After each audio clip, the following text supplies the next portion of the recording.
What's going on? I wanted to share with you 3 very simple but important tips in terms of using the LifeVac choking rescue device. I got this off Amazon. So the first thing you're going to do is don't be afraid to open it up.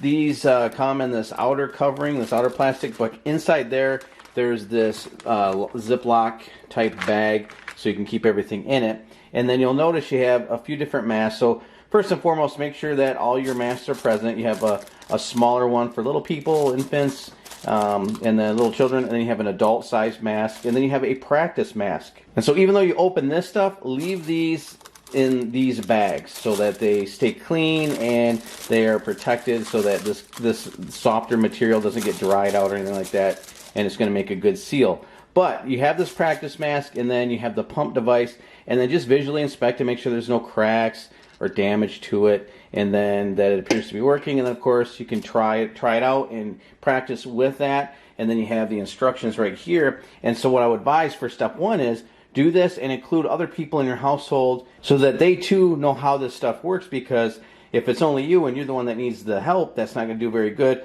Or if you're not in the household, if you're away and your significant other is alone with somebody else in the household or needs help with someone else in the household, they can also know how to utilize this. Because the last thing you want to do is, if something were to happen, is to then get your reading glasses out and start figuring out while you only have seconds to spare. And then the next thing you're going to want to do is let everyone know where it's kept. So put it somewhere, let everyone know where it is. Keep it obviously close by. If you move it, let people know where you moved it to, because it will do no good having it in your household if no one can find it. And of course, in a stressful situation, you may just go blank. And so lastly, keep it in a place that's very accessible. And so what I mean by that is, we typically put stuff like this that we don't intend on using every day kind of out of the way. And what that means is if we're going to put it in a closet off the kitchen, we're going to probably put it on the top shelf because it's out of the way. And then again, the problem with that is if you are the tallest person in the house and you don't think anything of it and you put it up there, and again, you're not there or you're the one that needs the help, and your significant other is significantly shorter than you, young adults in your home, teenagers in your home that may be able to utilize this to help other people as well,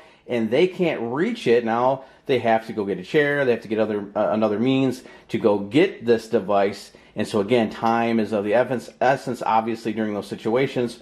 So be sure to put it somewhere where everyone knows where it's at and it's easily accessible. So these are great to have around. Obviously, I just wanted to share those quick little 3 tips for you that could make a huge difference if you were to happen to need to use one of these.